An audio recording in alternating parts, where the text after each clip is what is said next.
Victor نے mark کو اپنے آفس کی رات کی چوکیداری کے لیے رکھا تھا۔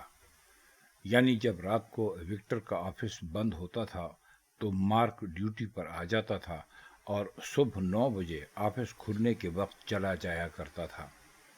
وہ کوئی 6 ماہ سے وکٹر کے آفس میں کام کر رہا تھا۔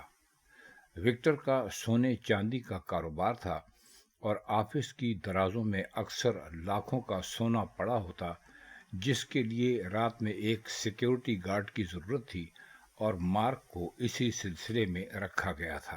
مارک کی ایک خوبی کے بارے میں وکٹر کو سب سے پہلے اس کی سیکریٹری مارتھا نے بتایا تھا، پھر اس کے چیف اکاؤنٹنٹ نے اور پھر آفس کے پروگرامر نے بھی۔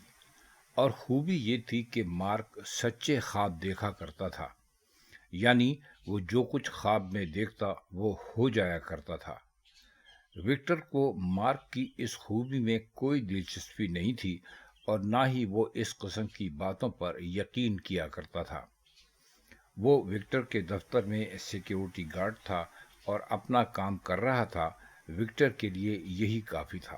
وکٹر کی مارک سے ان 6 ماہ میں ملاقات بھی 3-4 بار ہی ہوئی تھی اور اس نے مارک کو کوئی خاص متاثر کر دینے والی شخصیت نہیں پایا تھا کہ جس کے دیکھے ہوئے خواب سچے ہوتے تھے۔ یہ جمعے کے دن کوئی 10:30 بجے کا واقعہ ہے جب اس کی سیکریٹری مارتھا نے وکٹر کو بتلایا کہ مارک اس سے ملنا چاہتا تھا۔ وکٹر اس وقت کوئی خاص مصروف بھی نہیں تھا اور کافی پی رہا تھا، تو اس نے مارک کو دفتر میں بلوا لیا۔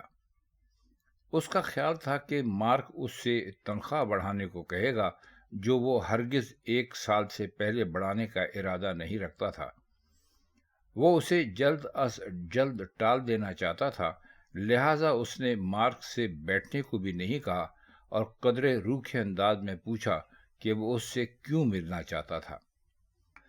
مارک نے مسکراتے ہوئے اس سے کہا کہ اس نے رات خواب میں دیکھا ہے کہ وکٹر جس 6:30 بجے والی ٹرین سے گھر جاتا ہے اس کو حادثہ پیش آ گیا ہے، اس لیے وہ وکٹر کو مشورہ دینا چاہتا تھا کہ وکٹر آج اس ٹرین سے سفر نہ کرے۔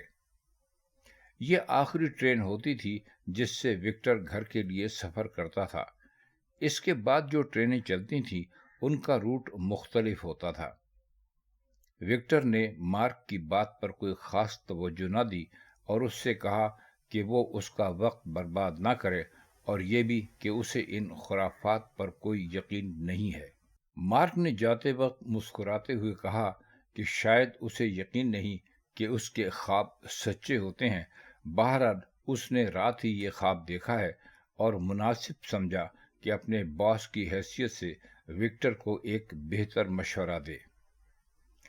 مارک کے جانے کے بعد وکٹر مصروف ہو گیا اور کوئی 5:30 بجے کے قریب اسے فرصت ہوئی تو اسے مارک کے مشورے کا خیال آیا۔ وہ مسکرایا اور نفی میں سر ہلا کر گھر جانے کی تیاری کرنے لگا۔ اسی دوران اس کی بیوی کا فون آ گیا جو اس سے واپسی پر کچھ لانے کو کہہ رہی تھی۔ باتوں باتوں میں وکٹر نے مارک کے خواب کا ذکر کیا۔ وکٹر کی بیوی ایک توہم پرست عورت تھی، وہ یہ سن کر ڈر گئی۔ اس نے مارتھا سے پہلے بھی مارک کے خوابوں کے سچا ہونے کے بارے میں سن رکھا تھا۔ اس نے وکٹر سے کہا کہ وہ آج رات دفتر میں ہی رک جائے اور گھر نہ آئے۔ وکٹر اس پر تیار نہ تھا کیونکہ ویکینڈ تھا اور وہ اسے ہر صورت گھر پر ہی گزارنا چاہتا تھا۔ بیوی نے جب بہت ہی اصرار کیا تو وہ مان گیا اور رات دفتر میں گزارنے کا فیصلہ کر لیا۔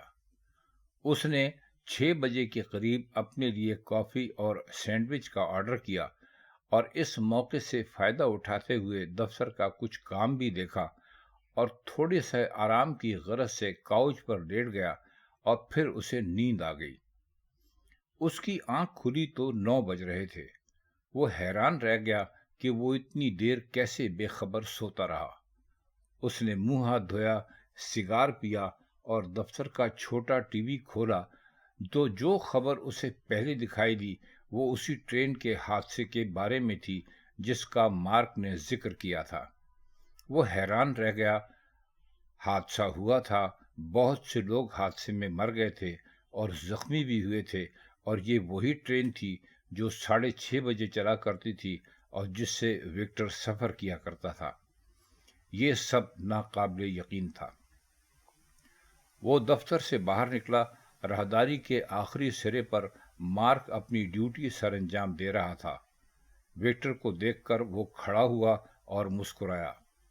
وکٹر نے اسے ہاتھ کے اشارے سے اپنے آفس میں بلایا اور چند لمحوں بعد مارک اس کے سامنے کھڑا تھا۔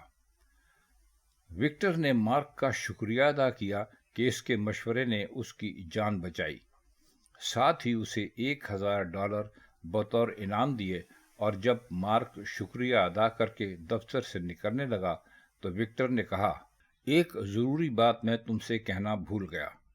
کل سے کام پر مت آنا کیونکہ میں نے تمہیں نوکری سے نکال دیا ہے۔ نوکری سے نکال دیا ہے؟ لیکن کیوں؟ مارک نے حیرت سے کہا۔ وکٹر ہنسا۔ اس لیے کہ میں نے تمہیں رات بھر جاگ کر یہاں ڈیوٹی دینے کو رکھا ہے۔ اس خواب سے ثابت ہوا کہ تم رات کو سو جاتے ہو، اور مجھے ایسا آدمی نہیں چاہیے۔ Get out.